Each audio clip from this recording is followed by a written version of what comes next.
Yeah hello brother.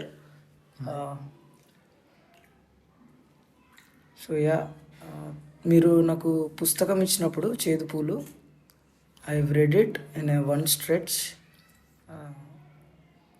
And దానికన్నా ముందు నేను వెళ్ళిపోవాలి మీ సినిమా చూసా. 1 hour 40 minutes what ever.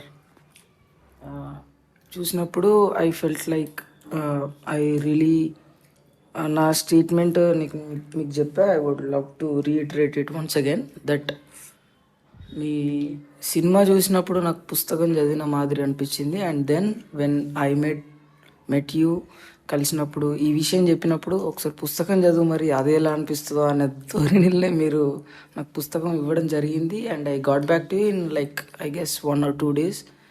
And then అది నాకు నిజంగా it was like a film. అంటే visualization was so profoundly in detailed manner sort of screen writing లాగా ఉండే. ఏదో ఏదో నా సైకలాజికల్ ల్యాండ్స్కేప్లో స్క్రీన్ ఇట్లా పోతా ఉన్నట్టు. So I feel like I feel like asking you that what is the process of writing or whether it turned out to be that way. అసలు మీకు ఏమన్నా మైండ్లో అలా ఉండిందా? It is crystal clear that be it a సినిమా or a book, it was out of memory and pure consciousness and pure thought and all the things. ఆ ఎబ్ని అనాటమీని ఏమంటారు, what do we call that, the ఫ్లోని continue చేస్తూ దాన్ని ముందుకు తీసుకెళ్ళినట్టుంది. But still there is a mark in you, like this is Meher's film అని తెలుస్తుంది, దిస్ ఈజ్ మెహర్స్ బుక్ అని తెలుస్తుంది. Why is that Meher's mark like visible to the viewer or at least for that matter reader?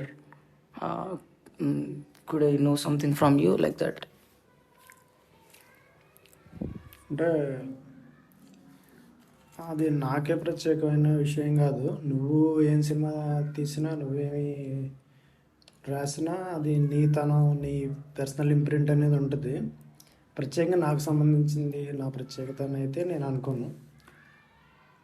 చెదుపుల్లో కథలన్నీ ఒక 15 years స్ట్రెచ్లో రాసినవి. అన్నీ నా అనుభవాలు, మోస్ట్లీ నాకు తెలిసిన వాళ్ళ అనుభవాలు, కానీ దే ఆర్ ఫిల్టర్డ్ త్రూ మీ. సో అందుకు నా అలా అనిపించట్లేదు. ఇంకా చెప్పాలా? వెళ్ళిపోవాలి వెళ్ళిపోవాలి కంప్లీట్గా. అంటే నా తనం నుంచి వచ్చిందని నాకు అనిపించదు. అది ఫిల్మ్ మేకింగ్ కలెక్టివ్ విషయం అని అంటే తెలుసు కదా నీకు కూడా. సో నా ఒక్కడి ఈ నన్ను మాత్రమే ప్రతిబింబించదు వెళ్ళిపోవాలి. అజయ్ రైటింగ్ ఉంది, రాజిరెడ్డి రైటింగ్ ఉంది. సో వాళ్ళు నిజానికి వాళ్ళదే చాలా ఎక్కువ ఉంది. నేను షేప్ చేయడానికి, అంటే నా ఎస్థెటిక్ అభిప్రాయాల ప్రకారం దాన్ని షేప్ చేయడానికి ట్రై చేశాను. అక్కడ ఏమన్నా నేను కనపడతానేమో, కానీ థీము, ఇతివృత్తం అంతా వాళ్ళ నుంచి వచ్చింది.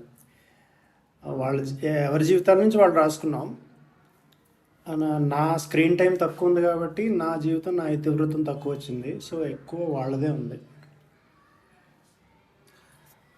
So yeah, I'm interested right now about asking particularly a little personal question where me screen time గురించి పర్సనల్గా మెన్షన్ చేశారు కాబట్టి పర్టికులర్గా దట్ స్క్రీన్ టైం తక్కువ ఉండడం ఎక్కువ ఉండడం కాకపోయినా కానీ సినిమాలో అవసరం అని చెప్పేసి మనం రాస్తాం. We write some particular characters.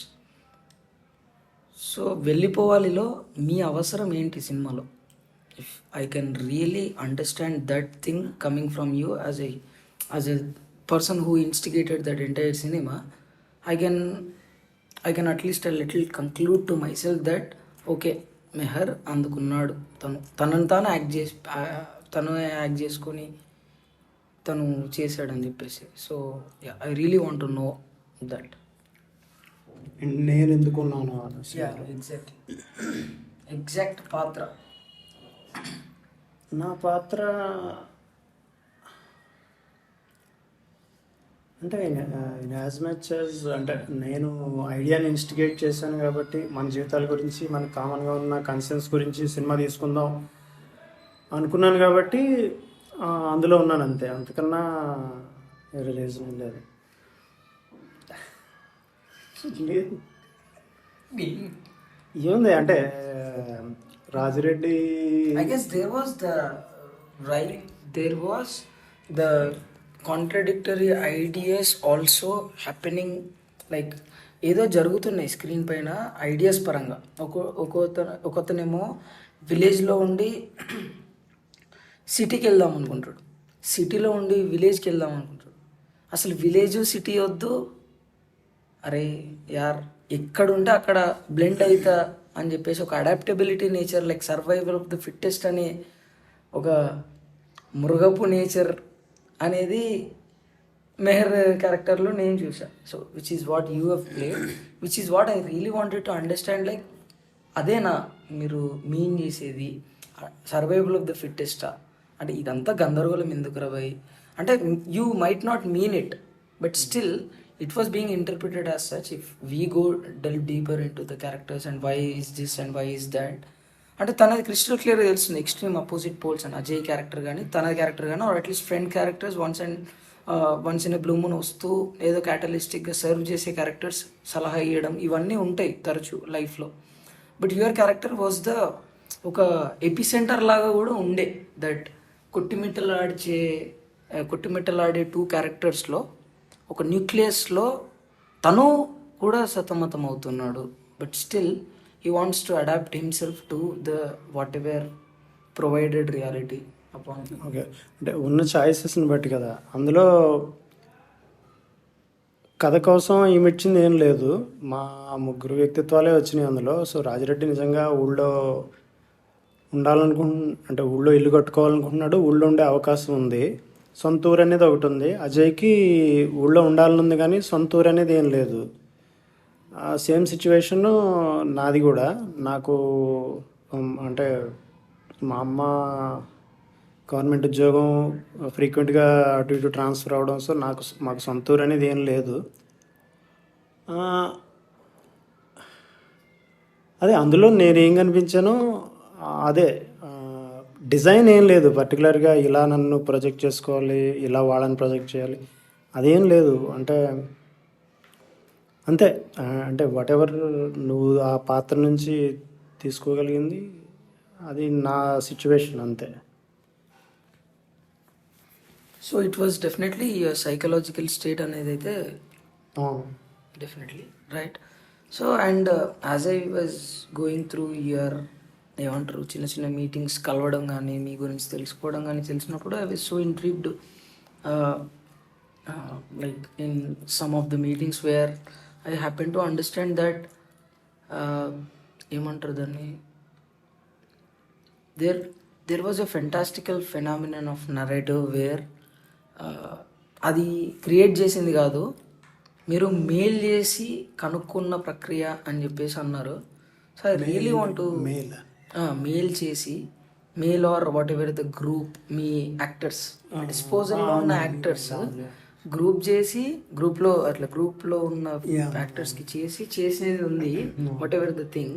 So I really want to know అంటే ఇన్ డీటెయిల్, లైక్ అసలు ఎలా జరిగింది, ఇన్ పర్టికులర్ ఎలా అయింది. It was very interesting because నీ డిస్పోజల్లో ఉన్న రిసోర్సెస్తోనే సినిమా తీయాలనేది చాలామంది ఇది కామన్ డినామినేటర్లో just make a film man's Kubrick said, everybody అందరు చెప్తూ వస్తున్నారు. సో అది మనం ఇంప్లిమెంట్ చేసామేమో, కానీ you did it in a way wear it was touching upon your own psychological states. The most personal is the most creative అన్నట్టు అయిపోతుంది. So not the other way around or this way only, అది కూడా కాదు. కానీ I really want to no like how it all started off. Yeah, ఇప్పుడు వెళ్ళిపోల మీద interview అవుతుందా? అలా ఏం లేదు, but I really would love to know because there will అంతా అంటే ప్రీ థాట్ లేదు నాకు. అంటే మా ఆవిడ ఏదో వీడియో ఎడిటింగ్ చేస్తుంది, అవన్నీ చూసి ఓకే ఇది ఏదో మనం కూడా ప్రీమియర్ ప్రో డౌన్లోడ్ చేసుకుందాం టొరెంట్ పెట్టి ఆ తర్వాత ఓకే ఇది ఎంత సులువు అనమాట, ఇమేజెస్ అన్నీ కలిపితే ఏదో అవుతుందని. So okay. ఓకే, పెద్ద ఆలోచన ఏం లేదు నాకు. వాళ్ళిద్దరు ఫ్రెండ్స్, సో వాళ్ళతో కలిపి ఆ, కలిసి okay, yeah, this cinema is entirely drawn by the source of your wife's idea of like editing. Okay, దీని నుండి తన సినిమా చేయొచ్చు. అంటే నాకు కూడా ఎడిటింగ్ నేర్చుకుందాం అనిపించింది. So okay. అది తర్వాత 2-3 ప్రయత్నాల తర్వాత ఆ, అంటే మేమిద్దరం కలిసి ఒక షార్ట్ ఫిల్మ్ చేసాం. వాట్ ఈస్ ఇట్ అంటే ఒక ఇద్దరు అని శాంతి నేను కలిసి, నా వైఫ్ శాంతి నేను కలిసి ఒక షార్ట్ ఫిల్మ్ చేసాం. సో ఒక నేరేటివ్ బిల్డ్ చేసాం. సో అది ఎక్స్పాండ్ చేద్దాం అన్న ఆలోచన ఉంది. ఇంకా నాకు దగ్గరగా వీళ్ళిద్దరు, రాజిరెడ్డి, అజయ్, వీళ్ళిద్దరు నా ఫ్రెండ్స్, వాళ్ళ ఫ్యామిలీస్ నాకు తెలుసు. అది నా కంఫర్ట్ జోన్. అక్కడ ఏమన్నా అంటే మా మా ముగ్గురికి, మా ముగ్గురిని కలిపిన థీమ్స్ కొన్ని ఉంటాయి కదా, అందులో ఇక్కడ ఉండాలా, ఈ రద్దీలో ఉండాలా, వెళ్ళిపోవాలా అన్నది ఒక థీమ్. అది కామన్గా వీ కెన్ వర్కౌట్ అనేట్టు అనిపించింది. తర్వాత దాని మీద యాక్చువల్గా వాళ్ళు మెయిల్ పెట్టమన్నా. సో అంటే వాళ్ళకున్న కన్సర్న్స్ ఏంటి అన్నది మెయిల్ పెట్టమన్నా. రాజిరెడ్డి ఒక మెయిల్ పెట్టాడు, అజయ్ ఒక మెయిల్ పెట్టాడు, నేను కూడా ఒక మెయిల్ పెట్టాను. ముగ్గురికి కామన్గా తేలింది ఉండాలా, ఇక్కడ నుంచి వెళ్ళిపోవాలా అన్నది. అంటే ఉండలేకపోవడం, ఇమ్మలేకపోవడం ఇక్కడ, అది అది కామన్ థీమ్ అని తేలింది. So it's a conscious choice, ఆ థీమ్ మీద వర్క్ చేద్దాం అన్నది. సో రాజిరెడ్డి నేను ఇల్లు కడుతున్నా అన్నాడు. So okay, that can climax అవ్వచ్చు అని. అంతే, అంతకన్నా గ్రాండ్ థీమ్ ఏం లేదబ్బా. నేను నా కథలకు కష్టపడినంత కూడా కష్టపడ్డా ఇన్ ద సెన్స్ అంత కూడా నాలోంచి ఏం తీసుకుని రాలే, వెళ్ళిపోవాలి నిజానికి. అంటే నా కథ నాలోంచి ఒక భాగం అది తీసుకుని వస్తుంది కదా. ఇది collective effort, having fun with friends and their families, అంతే. అది నాకు టెక్నికల్గా సౌండ్ రిపేర్ చేయడం అంటే నాకు ఆ జాబ్ అంతా ఎలా అనిపించింది అంటే ఇట్స్ నాట్ అంటే ఎంటైర్లీ క్రియేటివ్ జాబ్. ఇప్పుడు మట్టి బొమ్మలు చేస్తాం కదా, అది అది టాక్టైల్ ప్లెజర్, స్పర్శకి తెలుస్తుంటుంది ఆ మృదుత్వం. అది ఎడిటింగ్లో ఇమేజెస్ అటాచ్ చేయడం, సౌండ్ క్లీన్ చేయడం, దాన్ని అన్ని అది సంథింగ్ టాక్టైల్. అంటే అది ఇది రైటింగ్కి సంబంధించింది కాదు. అది ఆ ప్లెజర్ మెయిన్ వెళ్ళిపోవాలి నుంచి నేను తీసుకుంది. సో అదేనా నువ్వు అడిగింది? Exactly, in particular that definitely. And నేను మిమ్మల్ని కలిసాక, వెళ్ళిపోవాలి చూశాక నేను చెప్పింది, ఇఫ్ ఐ రిమెంబర్, లైక్ మా ఫ్రెండ్ ఒకటి చూశాడు, వాడు 2 years అయింది అట్లా సిగరెట్ తాగాక. ఐ టోల్డ్ యూ దట్ వాడికి చూపించాక వాడు నాతో అన్నాడు, అరే టెర్రస్ పైకి వెళ్దాం, I want to have a fag అని అన్నాడు, స్మోక్ చేయాలని. ఏంద్రా ఇది, నువ్వు తాగవు కదా అని అంటే, నో, ఆఫ్టర్ వాచింగ్ వెళ్ళిపోలే, really want to have a fag అంటే, నాకు అది అప్పుడు స్టార్టింగ్లో అర్థం కాలే. Maybe it was a trigger. ఇంకోటి హెవీ చూశాక ఎగ్జాషన్ అనుకోవచ్చు, ఎగ్జాషన్ నుండి ఎగ్జార్సిజన్ రకరకాల విషయాలు అనుకోవచ్చు, to levitate himself from that experience, whatever this, మళ్ళీ నార్మల్ వరల్డ్లోకి రావడం. But I later on came to know that like that person whoever I spoke to or whoever I recommended to and watched and got back to me, like ఆడి mind state కూడా అదే, that ఆడు ఇక్కడ ఉండాలా అక్కడ ఉండాలా, that bardo state of psychological what do we call that sort of mindset of the human being, like అది ఉండింది డెఫినెట్లీ. అది ఉన్నోళ్ళకైతే కనెక్ట్ అవుతుంది, which is why I got connected. Why ఇప్పుడు సిటీలో ఉంటూ ఊరెందుకు గుర్తొస్తుంది, వై నొస్టాల్జియా, అండ్ వై సిటీలో ఉంటూ why Nazia. So nostalgia Nazia మధ్యలో అరే నువ్వు ఎట్లున్నా కానీ బ్రతకాలే అనే ఒక క్యారెక్టర్, మెహర్ క్యారెక్టర్. అది ఏమో మరి హీరో క్యారెక్టర్ లాగా ప్రతిబోధించడానికి మీరే పెట్టుకున్నారో లేకుంటే వీళ్ళ క్యారెక్టర్స్ ఇలా ఉన్నాయి, మరి ఇది ఉండాలని ఐడియలిస్టిక్గా చేశారో తెలీదు. But as far as I knew that you are good at okay fine leaving everything behind and just living with whatever that is at your disposal. అది అసలు భలే అనిపిస్తుంది, to tackle with the things at your disposal. So most importantly you said when I came to you that Nuri Bilge Ceylan did this many times. Like తనకున్న పరిసరాలలో తన పీపుల్తోని తన whatever the world that he wanted to create and what ever the psychological state that he was being troubled with, తను అది world canvas మీద, అది ఫెంటాస్టిక్గా cinematic canvas మీద తను ఫినామినల్గా డైరెక్ట్ చేశాడు. We spoke about return so many things like climates, once upon a time, so many things. Like their family and wife and husband ఉన్నారు, మీరు చూస్తే మీరు అలానే ఉన్నారు. వాట్ వాజ్ దట్ రిఫ్లెక్షన్ అని నాకు చాలా షాకింగ్ అనిపించింది. And I personally love Nuri. So how influenced you were from Nuri's filmography and how much he means to you? Yeah, I really want to know. అంటే in terms of this making this film అనేది అంటే pragmatic ideal లాగా, వాడు already clouds of man cinema తీశాడు, వాళ్ళ అమ్మ ఉంటాడు, వాళ్ళ అమ్మ ఉంటుంది, నాన్న ఉంటాడు, వాడి బదులు ఒక స్టూజ్ని పెట్టుకున్నాడు, ఒక నటుడిని. సింపుల్గా వాడి ఊళ్ళో వాడి మీన్స్తో చేశాడు సినిమా. It's very effective.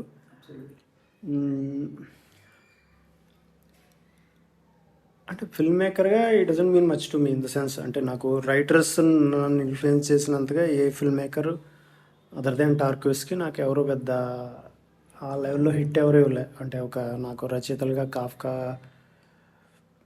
నాకు నచ్చిన రచయితలు చలం కానీ త్రిపుర కానీ, వీళ్ళు ఇచ్చిన హిట్ నాకు అంటే ఎవరు ఇవ్వలే ఫిల్మ్ మేకర్స్గా. Right. So Nuri Bilge Ceylan చెప్పాక ప్రాగ్మాటిక్ ఐడియల్, ఓకే ఇది చెయ్యొచ్చు, it's already been done, we can do this అన్న. Exactly, he did that in Tarkovsky's Mirror. Exactly the very same thing. He might have recreated, but he made his mother act in his own film. అవును, కానీ వాడు వేరే లెవెల్కి, అంటే mirror అనేది purely అంటే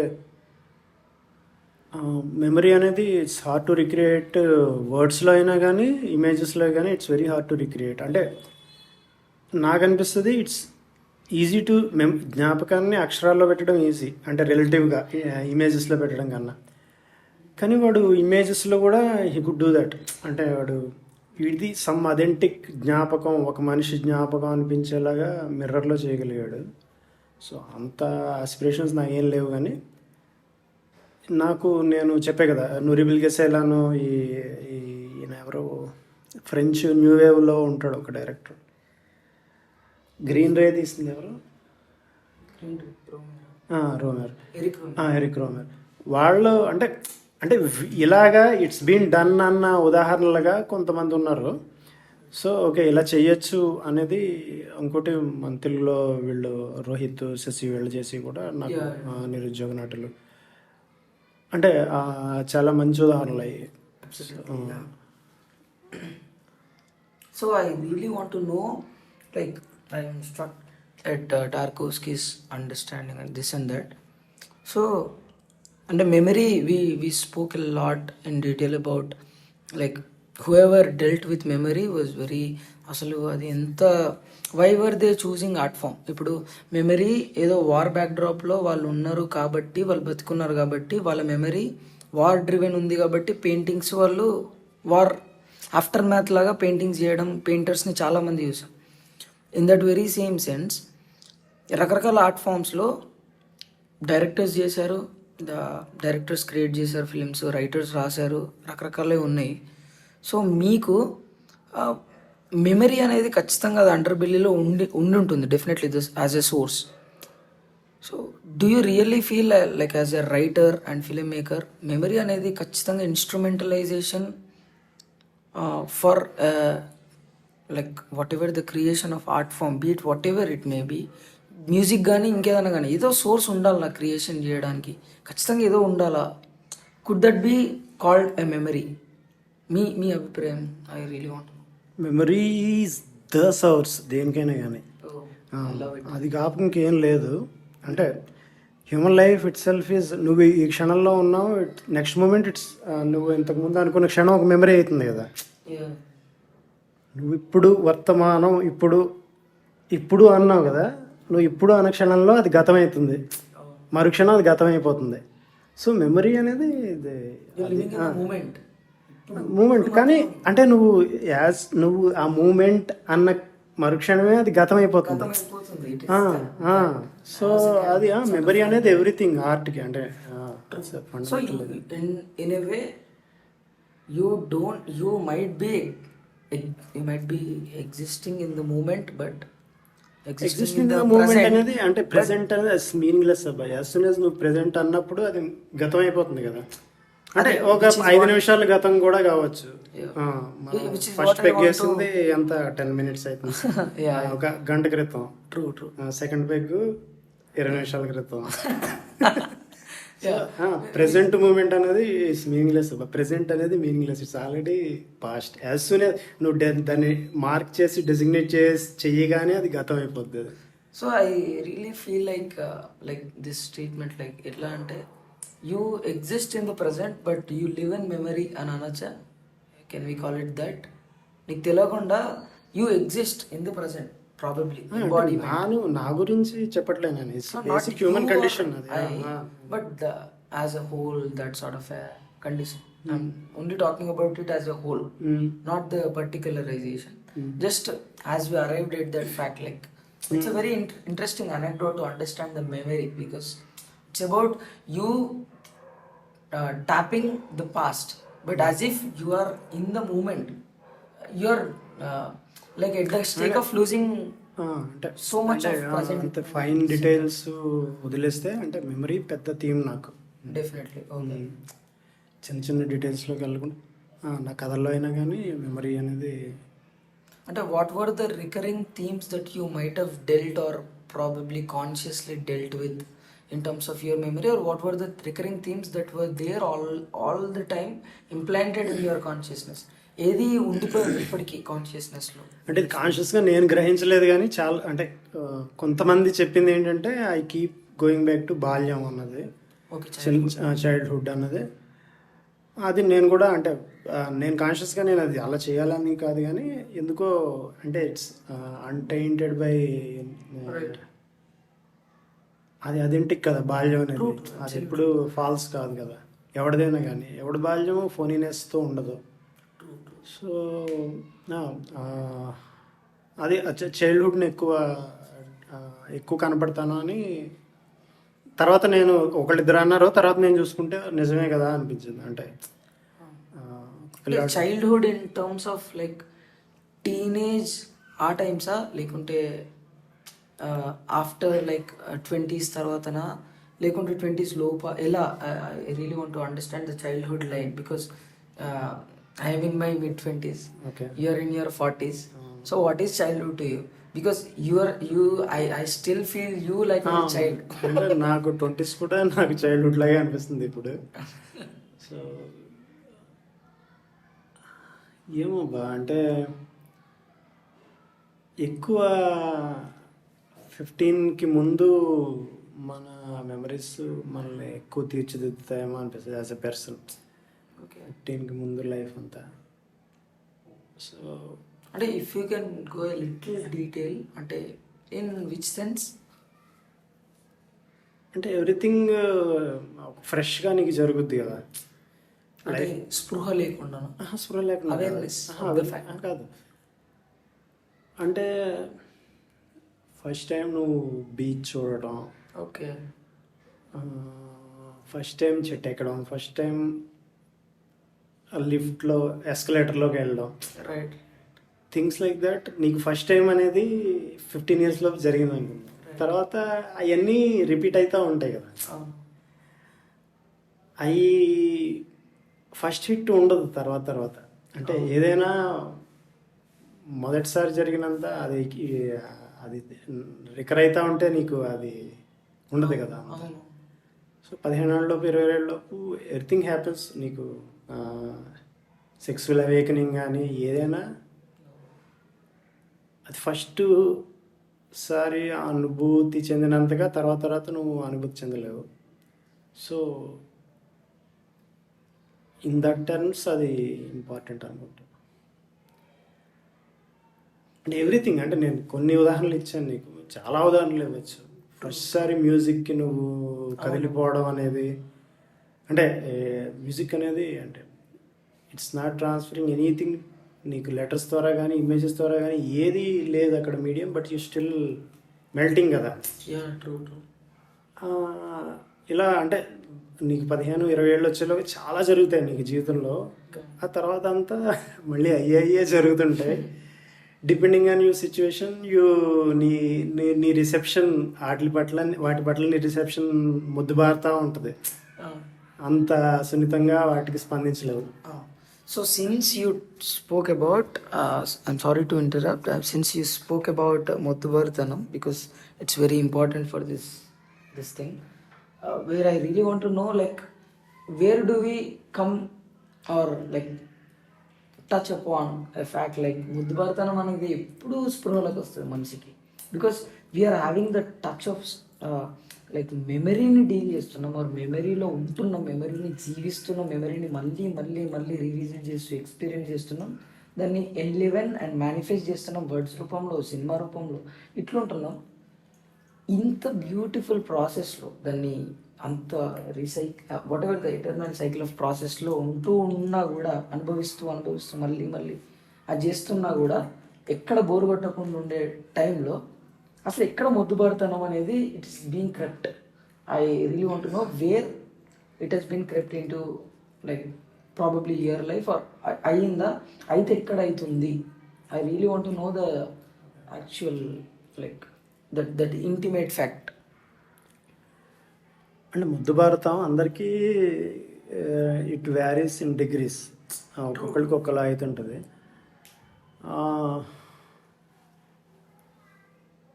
అంటే టైం అబ్బా, it keeps happening to you. అన్నీ అంటే సపోజ్ నేను ఉద్యోగం ఒక 10 ఏళ్ళుగా ఒక ఉద్యోగం చేస్తున్నాను అనుకో, నేను ఒక చోట పని చేస్తాను, ఒక చోట లిఫ్ట్ ఎక్కుతాను, ఒక చోట ఫ్లోర్లో దిగుతాను. It keeps happening to you. నీకు అదేమీ గుర్తుండదు కదా. ముద్దుబారడం నీ క్వశ్చన్ ఏంటి, నాకు ఎప్పుడు మొదలైంది అంటే పర్సనల్ లెవెల్లో, ఎందుకంటే అంతా మీదేసుకొని మెమరీ కూడా ఎక్స్ట్రాడినరీగా ఫీల్ అయ్యే ఒక ఎక్స్ట్రాడినరీ ఇన్స్ట్రుమెంట్ లాగా, లేకుంటే ఇంకోటి ఒక దానిలాగా ఉన్నప్పుడు అది ఒక ఇంధనంలాగా ఉంది. It is giving you impetus to kick లాగా హై లాగా ఉంది. ఈ మొద్దుబారితనం definitely it could be turn out to be an obstacle కదా, ఖచ్చితంగా అబ్స్టాకిల్ ఇంత కాదన్నా. సో ఎక్కడ వచ్చింది అసలు, నాకు I'm curious to know from your side. First of all నేను ముద్దుబారేను ఒప్పుకోవాలి అంటే అది చాలా కష్టం కాబట్టి. నువ్వు ఆల్రెడీ మళ్ళీ కాదు అంటే నేను ముద్దుబారేను ఒప్పుకోను. నో అంటే బికాస్ ఇప్పుడు పుస్తకం రాస్తున్నా అంటే కొన్ని రకాలుగా ముద్దుబారుతాం కొన్ని ఆస్పెక్ట్స్లో.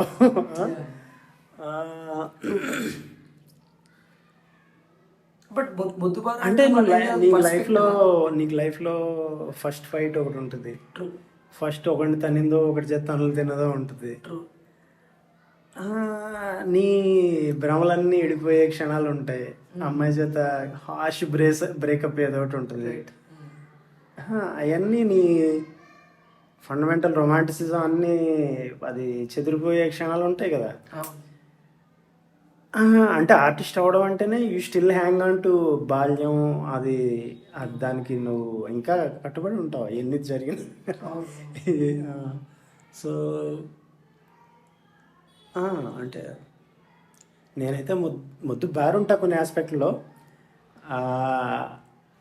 ఏమో I really want to understand like the mind and heart of a writer and director ఇంత ప్రెషియస్గా, అంత గట్టిగా సెల్ఫ్ అజ్యూర్డ్ హ్యూమన్ బీయింగ్ లాగా నేను కాలేను అనే టోడికి అనే వ్యక్తికి డెఫినెట్లీ ఎక్కడో ఒక దగ్గర ఇక్కడ అయ్యింది అనే దగ్గర అసలు ఇక్కడ వస్తుంది అయితే గీతే క్రియేటివ్ ప్రాసెస్లోనా లేకుంటే నాన్ క్రియేటివ్ పర్సనల్ ప్రాసెస్? నేను అనుకునేది ఇందాక లౌక్యం హిపోక్రసీ అది ముద్దువరేట్ చేస్తుంది మనుషుల్ని. ఓకే, లౌక్యం లౌక్యం అన్నీ తెలుసు అనడం వల్ల లౌక్యం అంటే అది కాదు. అంటే ఆ సిచ్యువేషన్ తగ్గట్టు even if you don't mean it you act like అలా చేయడం. If you keep repeating that it corrupts you. ముద్దు భారతం. Absolutely, I understand. Yeah. It is so psychological in nature, definitely. Yeah. అంటే చాలా రకాలుగా ఇప్పుడు ఒక రిలేషన్ నిలుపుకోవడం కావచ్చు, ఒక ఉద్యోగం నిలుపుకోవడం కావచ్చు, ఇలాంటి లైఫ్లో చాలా సిచ్యువేషన్స్లో you act like something that you're not కదా. సో అది if you keep repeating that అది పదే పదే చేస్తూ ఉంటే నువ్వు ముద్దు బారుతావు మనిషి. If I'm not wrong, I'm remembering Dostoevsky's statement from Brothers Karamazov. Like he says, if you keep lying to yourself in a repeated manner, you keep lying to everybody else, like whoever that is there around you, and like to yourself, and then you will lose your essence of whatever you are made up of. అది ఫెంటాస్టికల్లీ చాలా సైకలాజికల్గా చెప్పాడు. I'm arriving at the fact of whatever you have been telling. Well said. And ఇంకోటి I'm very curious, like directors కానీ film makers filmography కానీ the way they filmed ఏదైనా influence చేసి ఉండడం వల్ల అలా చేసారా వెళ్ళిపోవాలి, లేకుంటే డిస్పోజల్లో ఉండడం వల్ల అసలు ఆపొద్దు ఉన్నోళ్ళతో వెళ్ళాలి, ఉన్నదాంతో వెళ్ళాలి. అసలు ఒక యాక్టర్ని ప్లాట్ ఎవ్వరు అడగడు, ఏ రైటర్ ఏ డైరెక్టర్ అడగడు. క్వశ్చన్ అడిగి మెయిల్ చేసి ఏదో గ్రూప్ క్రియేట్ చేసి యాక్టర్స్కి what is your current psychological state అని అడిగి, రాజ్ రెడ్డి బ్రదర్ ఒక రకంగా చెప్పి, అజయ్ బ్రదర్ ఇంకో రకంగా చెప్పి, and what is your psychological state అని వాళ్ళకి చెప్పకుండా ఓర్ వాట్ ఎవర్ పోతూ ఉంటూ మెల్లగా తెలిపి అవి 3 స్టోరీ లైన్స్ మర్జ్ చేసి ఒక నరేటివ్తో అదేదో పని కట్టుకొని స్టోరీ రాయకుండా ఆ lines of thought or the very సోల్తో క్యారీ చేస్తూ వాళ్ళ సొంత వైబ్స్, ఆ క్యారెక్టర్స్ యొక్క సొంత వైబ్స్, వాళ్ళ సొంత హౌజెస్, ఆ నొస్టాల్జియా, ఆ రియల్ ఫీల్, ఆ ఎసెన్స్ క్రియేట్ చేయడానికి వాళ్ళ సొంత ప్రాంగణాలని వాడాలనే ఒక ఉద్దేశం.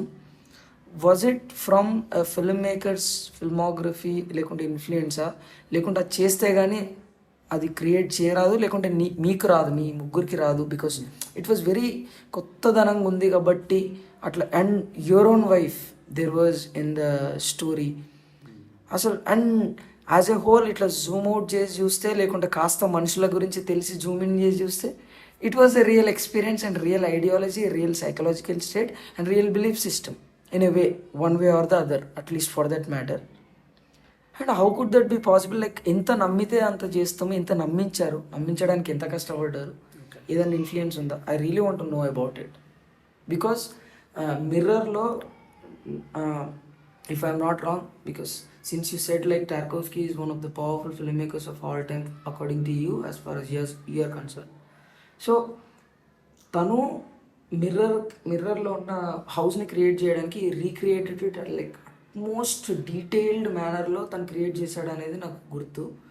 దట్ హౌస్ అనేది అంత ఇప్పుడు వి మైట్ నో, లైక్ మనకు పడుకున్నప్పుడు ఎన్ని ఇల్లులు మారినా కానీ మనం పుట్టి పెరిగిన ఇల్లే కళలోకి వస్తుంది. నాకు చాలాసార్లు వచ్చింది అలా.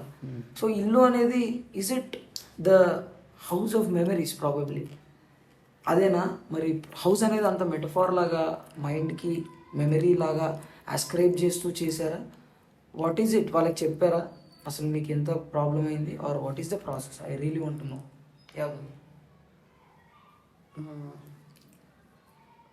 టార్కోస్కి మా ఎగ్జాంపుల్ ఏం కాదు, అంటే అది చెప్పు కదా, క్లౌడ్స్ ఆఫ్ మే అనే సినిమా అంటే ఇలా చాలామంది చేశారు. అది ఇదే యూనిక్ ఎఫర్ట్ అయితే కాదు. It was unique in Telugu. Telugu. It never was done by anybody else because everything was fictitious. Absolutely other way around. అదే అంటే తెలుగులో చాలా చేయలేదు. దానికి మనం మనం ఏం చేసినా అది We can't speak for something that was not done. So మనం ఏం చేసినా అది కొత్తగా ఉంటుంది కానీ సో నేను కొంతమంది ఇంటర్వ్యూలో అయితే చదివా ఈ ఎయిర్క్రోమర్ గ్రీన్ రే మీద ఇచ్చిన ఇంటర్వ్యూ It's a fantastic. అంటే ఈ ఎలిమినేషన్ ప్రాసెస్లో క్రూలో ఎవరిని ఎలిమినేట్ చేయొచ్చు, ఫిల్మ్ మేకింగ్ ఎంత ఇంప్రోవైజ్డ్ ఎఫర్ట్లా ఉండొచ్చు. ఆ ఇంటర్వ్యూ నాకు వీళ్ళకి కూడా పంపా యాక్చువల్గా. అంటే వాళ్ళకి యాక్టర్స్, వీళ్ళకి యాక్టర్స్ అంటే కో క్రియేటర్స్ వాళ్ళు. సో క్యూరస్ని ఇంటర్వ్యూస్ కొన్ని పంపాను వాళ్ళకి. ఓకే, అంటే వాళ్ళు రియాలిటీని ఈ ఫిల్మ్ మేకింగ్ని వాళ్ళు ఎంత చేరువ తీసుకొచ్చారన్నది ఇట్స్ వెరీ రీష్యూరింగ్. చేయగలగడం అనేది ఇట్స్ నాట్ బిగ్ డీల్. ఇప్పుడు 2020 తర్వాత అది అసలు విషయమే కాదు. చేయదలుచుకోవడం అనేదే పెద్ద విషయం. అంటే నువ్వు ఫిల్మ్ మేకర్ అవ్వాలనుకుంటున్నావు, నువ్వు దాని మీద బతకాలనుకుంటున్నావు, నీకు నీ ఆస్పిరేషన్స్ ఇలా ఉన్నాయి, ఈ కార్ నడపాలి ఇక్కడ, సో ఈ లెవెల్ లైఫ్ నడపాలి, నువ్వు హనీమూన్కి వెళ్తే ఇక్కడికి వెళ్ళాలి. అంటే నీ లైఫ్ని నువ్వు అక్కడ చూసుకుని నీ దరిద్రం నుంచి బయటపడడానికి ఫిల్మ్ మేకింగ్ని ఒక ఆసరా అనుకుని అలా చూస్తే అంటే నీకప్పుడు బోయపాటి సీన్ లాగే చేయాలి నువ్వు సీన్. మేము అలా అనుకోలేదు కాబట్టి, అంటే మాకు ఆ ట్రైనింగ్ బహుశా రైటింగ్ నుంచి వచ్చి ఉంటుంది అనుకుంటున్నాం. అంటే నేను ఆ లెవెల్లో చూడలేదు. So yeah, I really want to ask you this one more question where it is leading me to ask you that actually like ఇప్పుడు ఇలా చూడలేదు ఇలా చూడాలి అని అనుకున్నారు కదా, అండ్ ఇలా చేయాలి అని అనుకునేది వాజ్ ఇట్ ఫ్రమ్ ఏదో ఇట్లనే చేయాలి సంథింగ్ లైక్ దట్, లేకుంటే స్టాండౌట్ చేయాలి, are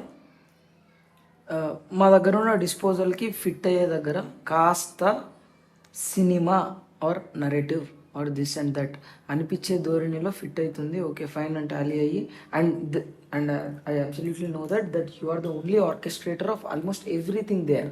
nobody ever knew of anything whatever that is happening inside the underbelly of the cinema, that you are eventually editing and doing everything, almost all of the crafts and all, making it up to be a cinema. And then అంటే మీకు ఏముంటుంది అంటే అసలు దేనికోసం చేస్తున్నారు, దీనికి ఆదరణ లేదు ఈ టైమ్స్లో, కంటెంపరీ టైం పీరియడ్లో. సో వాళ్ళు చూస్తారా అని అంటే చూడరు, చూడలేదా అని అంటే చూసి డబ్బులు కూడా పంపుతున్నారు. But okay, that's another contradictory thing. But still అంటే మీ సబ్ కాన్షియస్ గట్ ఏంటి? I really want to know the gut. అంటే నాకు కొన్ని ఇప్పుడు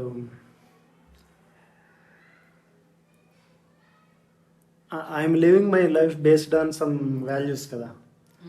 దోస్ వర్ నాకేమి అంటే ఆ values you could live by those అని చెప్పిన రైటర్స్ కొంతమంది ఉన్నారు. They lived by those. అంటే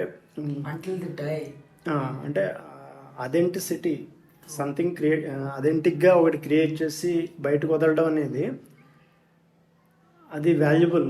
అది I'm at the receiving and many times ఆ అథెంటిసిటీని రిసీవ్ చేసుకోవడం అనేది.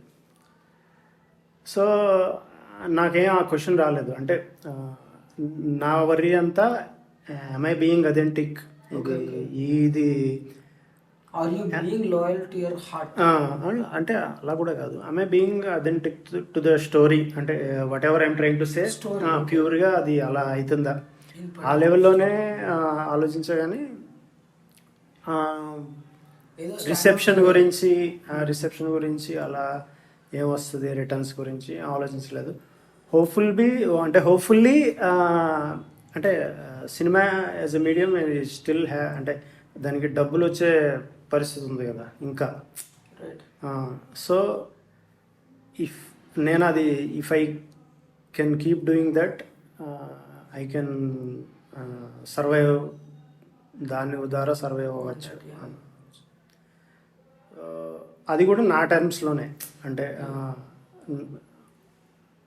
నా అంటే నా ఐడియా ఆఫ్ ఫిల్మ్ మేకింగ్, నా ఐడియా ఆఫ్ రైటింగ్, దానికి అంటే దీనికి వాల్యూ ఉందా, ఎంతమంది ఇప్పుడు నేను మంచి కథ రాస్తే అది దాన్ని పుస్తకం వేస్తే ఎంతమంది కొంటున్నారో, అది ఆ క్వశ్చన్ ఎప్పుడు రాలే నాకు. అంటే నేను చాలామంది రైటర్స్కి నేను రిసీవింగ్ ఎండ్లో ఉన్నా. వాళ్ళు నాకేం చేశారు అన్నది అది నేను చేయాలనుకుంటా కదా. The hit that you got from the people. అంతే, అంత నుంచి. So I actually have to talk about the hit.